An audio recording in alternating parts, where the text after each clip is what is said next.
Hello दोस्तों, कैसे हैं आप। मैं पन्ना कंपटीशन क्लासेस में फिर से आपका एक बार स्वागत करता हूं। प्रश्नास्त्र सीरीज नंबर 9 लेके, ठीक है, कॉन्टिन्यूअस सीरीज आ रही हैं और कोशिश भर एक्सप्लेनेशन अच्छा चल रहा है। आज का पहला प्रश्न देखते हैं प्रश्नास्त्र सीरीज 9 का। इस नियम के अंतर्गत ट्रायल बैलेंस का मिलान हमेशा होना चाहिए, है ना। On the basis of which of the following rule trial balance statement should match with, ठीक है। ट्रायल बैलेंस का मिलान हमेशा होना चाहिए। ऑप्शन ए है अंत में सभी लेन देन को ट्रायल बैलेंस में स्थानांतरित करके। ऑप्शन बी है प्रत्येक डेबिट का एक तदनुरूप क्रेडिट होता है।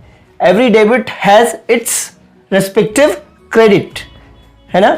फिर परिसंपत्ति तथा देनदारियां बराबर होती हैं। Assets and liabilities are equal. और डी है आय एवं व्यय के क्रेडिट एवं डेबिट बैलेंस होते हैं, ठीक है। तो income and expenditure should have credit and debit balance, ठीक है। तो आपको इसका आंसर बताना है कि ट्रायल बैलेंस का मिलान हमेशा होना चाहिए किस नियम के अंतर्गत। ट्रायल बैलेंस, ठीक है, या इसमें इसको बोलेंगे शेष परीक्षण। शेष परीक्षण ट्रायल बैलेंस दोस्तों कब बनाते हैं अपन।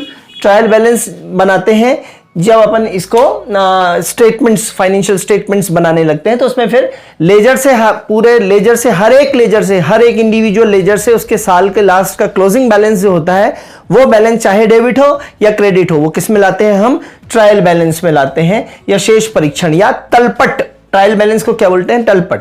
तो तलपट में क्या होता है कि डेबिट साइड और क्रेडिट साइड दोनों बराबर होनी चाहिए।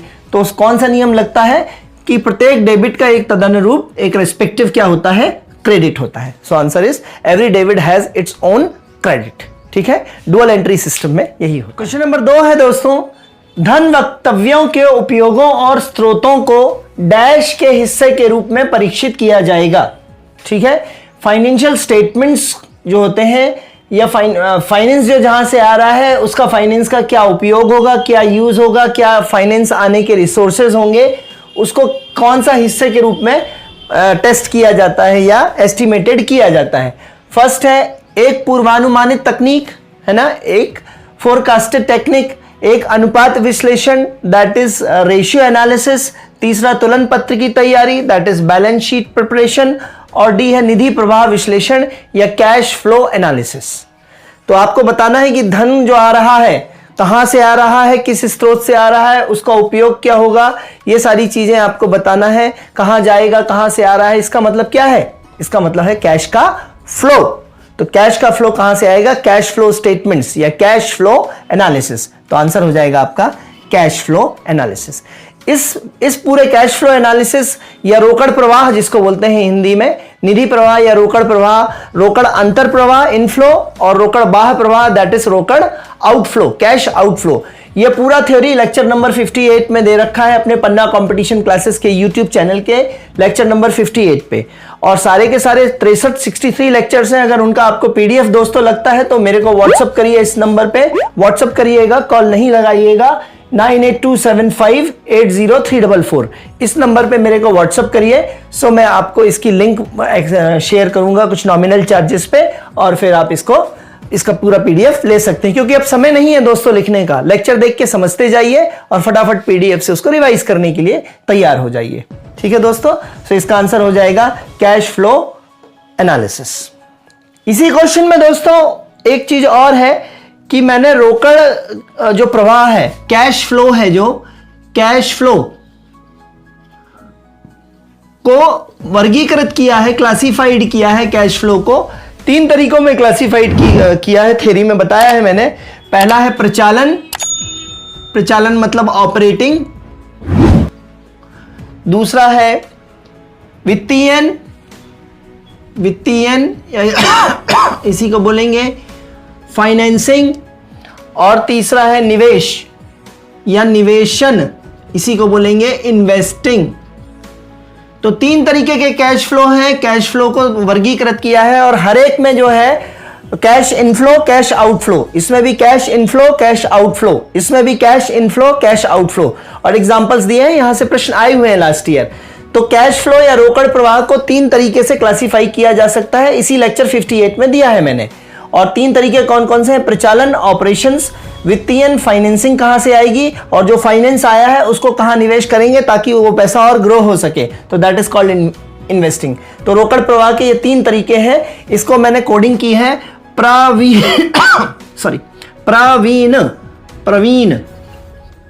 रोकड़ प्रवाह को कितने तरीके से वर्गीकृत किया गया है? 3 तरीके से। कोड क्या है रोकड़ प्रवाह के वर्गीकरण का? प्रवीण। ठीक है, प्रवीण।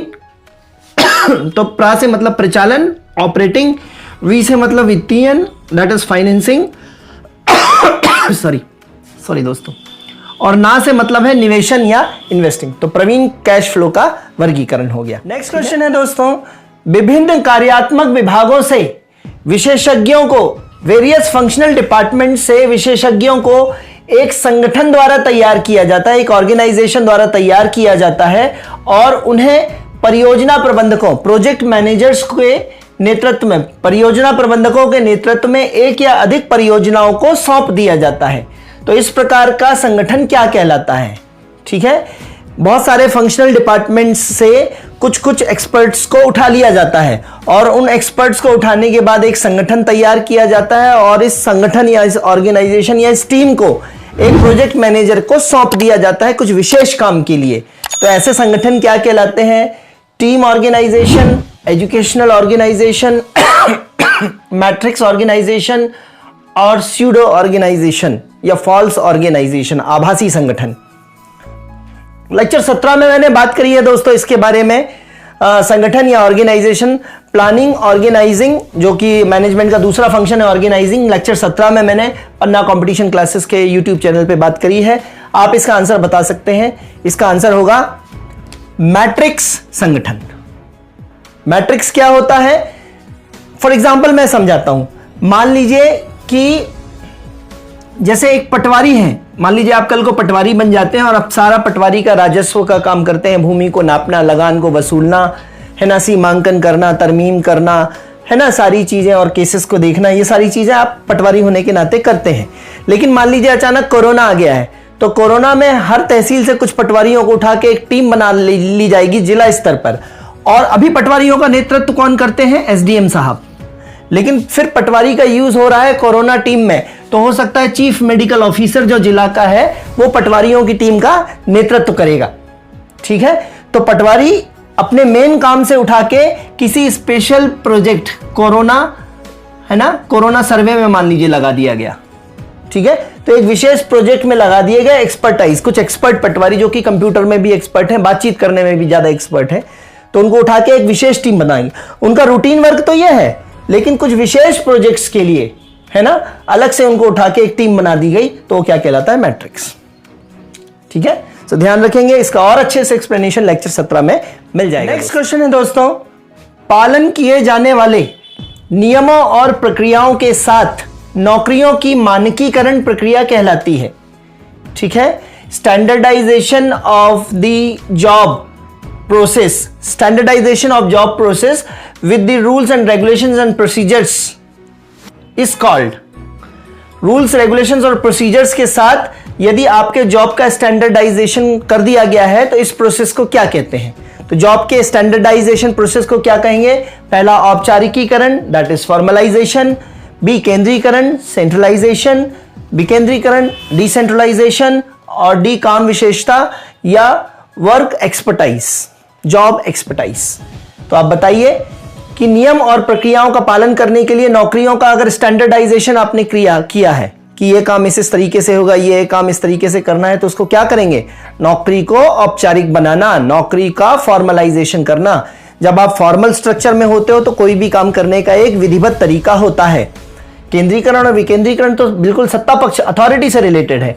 किसी एक के हाथ में सत्ता होना केंद्रीकरण, कईयों के हाथ में बंट जाना विकेंद्रीकरण। काम विशेषज्ञता बिल्कुल अलग चीज है। तो आंसर हो जाएगा फॉर्मलाइजेशन या औपचारिकीकरण। सरल क्वेश्चन है, कॉमन सेंस वाले क्वेश्चन है दोस्तों। नेक्स्ट क्वेश्चन है दोस्तों, पूंजी के विभिन्न स्रोतों का संयोजन है। ठीक है, various sources of the capital is cumulatively called as. पूंजी के विभिन्न स्रोतों को क्यूमुलेटिवली कहते हैं, संयोजन है। पहला पूंजी संरचना, दैट इज कैपिटल स्ट्रक्चर। दूसरा पूंजीकरण, दैट इज कैपिटलाइजेशन। तीसरा है वित्तीय संरचना, दैट इज फाइनेंशियल स्ट्रक्चर, और चौथा है ऋण मुक्ति, दैट इज डेब्ट से मुक्त हो जाना, छूट जाना।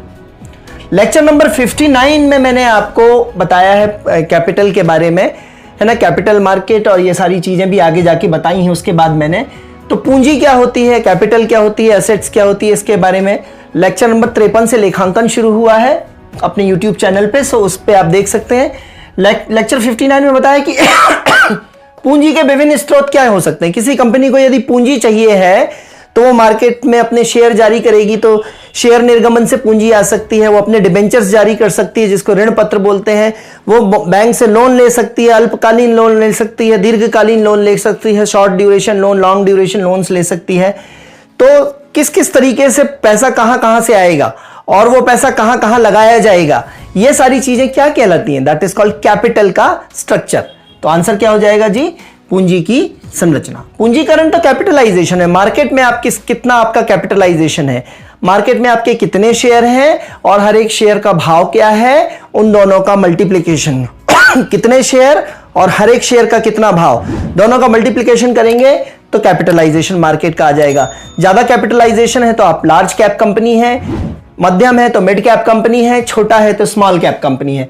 फाइनेंशियल स्ट्रक्चर कोई चीज ऐसी है नहीं और ऋण मुक्ति नहीं, तो आंसर है कैपिटल स्ट्रक्चर। ठीक है, लेक्चर नंबर 59 में आप जाके। नेक्स्ट क्वेश्चन है दोस्तों, प्रबंध लेखांकन या फाइनेंशियल अकाउंटिंग है, प्रबंधन लेखांकन या financial management, financial accounting management, sorry financial accounting management, प्रबंधन लेखांकन, ठीक है, तो या मैनेजमेंट अकाउंटिंग भी बोल देंगे। ठीक है, तो मैनेजमेंट अकाउंटिंग, फाइनेंशियल नहीं बोलेंगे, मैनेजमेंट अकाउंटिंग है। आंसर ए पोस्टमार्टम ड्यूटी, दूसरा भविष्य के लिए लेखांकन, that is accounting for the future, वर्तमान के लिए लेखांकन, that is accounting for the present, और अपनी संपूर्णता में व्यापार की स्थिति को दर्शाता है। In totality it shows the position of the trade या पोजीशन ऑफ द कंपनी। तो बताइए क्या है ना, मैनेजमेंट अकाउंटिंग क्या है। तो मैनेजमेंट अकाउंटिंग जो करी जाती है वो मैंने आपको बताया था कि विलाप, अकाउंटिंग के 3 टाइप कौन से हैं, वित्तीय अकाउंटिंग, लागत अकाउंटिंग और प्रबंध अकाउंटिंग। तो प्रबंध अकाउंटिंग का ये क्वेश्चन है, ठीक है, और है ना, और इसमें जो प्रबंध अकाउंटिंग में मैंने आपको बात करी थी कि नियोजन मतलब प्लानिंग, निर्णय और प्रबंधन, नियोजन है ना, नियोजन लेना, निर्णय लेना, ये सारी चीजें किस में आती हैं, प्रबंध लेखांकन में। तो प्रबंध लेखांकन में जब आपको प्लानिंग करनी है, आगे के निर्णय लेने हैं, तो प्रबंध लेखांकन किसके लिए किया जाएगा, भविष्य के लिए अकाउंटिंग, क्योंकि भविष्य के सारे डिसीजंस इसी आधार पे लिए जाएंगे, मैनेजमेंट अकाउंटिंग। तो आंसर हो जाएगा अकाउंटिंग फॉर द फ्यूचर। तो ध्यान देंगे, प्रबंधन लेखांकन क्या है, फ्यूचर के लिए अकाउंट। नेक्स्ट क्वेश्चन है दोस्तों, बोनस शेयर जारी किए जाते हैं, बोनस शेयर्स आर इशूड। पहला, मौजूदा कर्मचारियों को कम लागत पर, मौजूदा कर्मचारियों को मुफ्त में, नए शेयरधारकों को मुफ्त में और नए शेयरधारकों को रियायती मूल्य पर।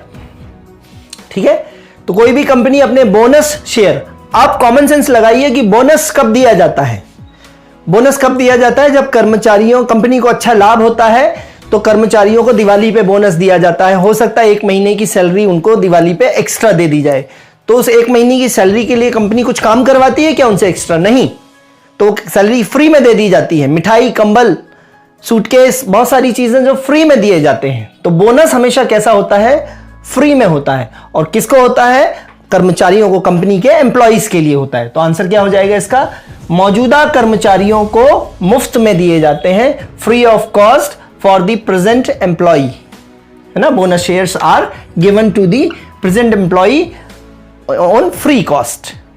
ठीक है, तो आंसर हो जाएगा बी, मौजूदा कर्मचारियों को मुफ्त। नेक्स्ट क्वेश्चन है दोस्तों, कौन एक चालू परिसंपत्ति नहीं है, which among the following is not a current asset. चालू परिसंपत्ति या करेंट असेट नहीं है। तो परीक्षा में ध्यान दीजिएगा दोस्तों, नहीं शब्द तो लिखा है क्या, तो अगर लिखा है तो ध्यान से करिएगा। ऑप्शन है, ये है नगदी, ऑप्शन बी है वस्तु सूची, ऑप्शन सी है पूर्वदत्त व्यय प्रीपेड एक्सपेंसेस, और डी है इमारत या बिल्डिंग। कैश, गुड्स का लिस्ट, और प्रीपेड एक्सपेंसेस और इमारत या बिल्डिंग। तो करंट असेट कौन सी नहीं है? कैश जो है वो करंट असेट है। आपकी वस्तुओं की सूची, चाहे वो तैयार माल की सूची हो चाहे कच्चे माल की सूची हो, वो भी आपकी करंट असेट है। करंट असेट का मतलब 1 साल के अंदर आप उसको यूज कर लेंगे उस असेट को, ठीक है। पूर्वदत्त व्यय, आपने किसी को एडवांस में कुछ दे रखा है, आपने अपने पेंट करने वाले को, रंग रोगन करने वाले को दे रखा है कुछ, तो दैट इज पूर्वदत्त व्यय, है ना, वो भी आपकी चालू परिसंपत्ति है। लेकिन इमारत जो है, बिल्डिंग है, that is not current asset, that is called fixed asset, जो गैर चालू है या फिक्स्ड है। तो आंसर हो जाएगा डी। नेक्स्ट क्वेश्चन है दोस्तों, संगठन में, ऑर्गेनाइजेशन में प्राधिकरण के 3 मुख्य प्रकार हैं, ठीक है। संगठन में जो अथॉरिटी होती है, तो प्राधिकरण मतलब अथॉरिटी, तो ऑर्गेनाइजेशन में अथॉरिटी के 3 टाइप्स कौन कौन से, 3 मुख्य प्रकार हैं। ऑप्शन ए लाइन, स्टाफ और सलाहकार, ऑप्शन बी लाइन, स्टाफ और सेवा, लाइन बॉस और सेवा, लाइन स्टाफ और प्रकार्यात्मक, ठीक है। इंग्लिश का पोर्शन जरूर देखें, मैंने आपको ये पढ़ाया है बहुत अच्छे से ऑर्गेनाइजिंग में, और ऑर्गेनाइजिंग में मैंने आपको लाइन स्टाफ क्या होता है ना, लाइन अथॉरिटी क्या होती है, स्टाफ अथॉरिटी क्या होता है, या लाइन मैनेजमेंट क्या होता है, स्टाफ मैनेजमेंट क्या होता है, ये बताया है। तो लाइन मैनेजर्स क्या होते हैं? जो बूढ़े मैनेजर्स होते हैं, जो जनरल मैनेजर होता है, जो पूरे सारे स्पेशलाइज्ड मैनेजर्स को देखता है। स्टाफ मैनेजर्स क्या होते हैं? प्रोडक्शन विभाग का मैनेजर, सेल्स का विभाग का मैनेजर, फाइनेंस विभाग का मैनेजर, एचआर विभाग का मैनेजर, जो स्पेशलाइज्ड मैनेजर होते हैं, यंग होते हैं, जो नए लोग आए होते हैं आईआईएम वगैरह से पास आउट, वो कहलाते हैं स्टाफ मैनेजर्स। लेकिन इन स्टाफ मैनेजर्स या स्पेशलाइज्ड मैनेजर्स को एक जनरल मैनेजर, बूढ़े से एक खूसट से लाइन मैनेजर्स के अंडर में काम करना है, तो दोनों के बीच कॉन्फ्लिक्ट होता रहता है। तो ये दोनों अथॉरिटी है, लाइन अथॉरिटी भी होती है ऑर्गेनाइजेशन में, स्टाफ अथॉरिटी भी होती है। इसके अलावा डेली बेसिस पे जो काम मैनेजरियल डिसीजन लिए जाते हैं, फंक्शनल मैनेजर्स होते हैं। फंक्शनल मैनेजर्स प्रकार्यात्मक मतलब फंक्शनल मैनेजर्स भी होते हैं। अलग अलग फंक्शंस के, अलग अलग कार्यों के, अलग अलग डिपार्टमेंट्स के जो मैनेजर हैं उसको फंक्शनल मैनेजर्स भी बोल देते हैं, ठीक है। तो most correct answer is line authority, staff authority and functional authority. तो ये सब मैंने आपको ऑर्गेनाइजिंग वाले चैप्टर में पढ़ाया है। दोस्तों आज का लास्ट क्वेश्चन है, मध्य स्तर के प्रबंधक, मिडिल लेवल मैनेजमेंट या मिडिल लेवल मैनेजर्स, इसके बारे में चिंतित होंगे, ठीक है। Means middle level managers will concern about, किसके बारे में कंसर्न होगा मिडिल लेवल मैनेजमेंट को, है ना। ये बताया था मैंने, टॉप लेवल, मिडिल लेवल और लोअर लेवल मैनेजमेंट, ठीक है। तो पहला है अंतिम उद्देश्यों, दैट इज फाइनल ऑब्जेक्टिव्स। प्रभागीय उद्देश्यों, दैट इज डिविजनल ऑब्जेक्टिव, जिस डिवीजन के हैं वो। तीसरा नेशनल ऑब्जेक्टिव्स, और चौथा है स्ट्रैटेजिक गोल्स या स्ट्रैटेजिक ऑब्जेक्टिव्स, ठीक है। फाइनल गोल, डिविजनल गोल, नेशनल गोल और स्ट्रैटेजिक गोल। तो मैंने आपको बताया था टॉप मैनेजर्स जो होते हैं वो स्ट्रैटेजिक गोल्स या सामरिक उद्देश्यों के लिए जाते हैं, ठीक है। अंतिम उद्देश्यों के लिए भी कौन जाते हैं जी? यही जाते हैं। अंतिम उद्देश्यों के लिए भी कौन जाते हैं? यही जाते हैं। राष्ट्रीय उद्देश्य यहाँ पे कंटेक्स्टलेस है।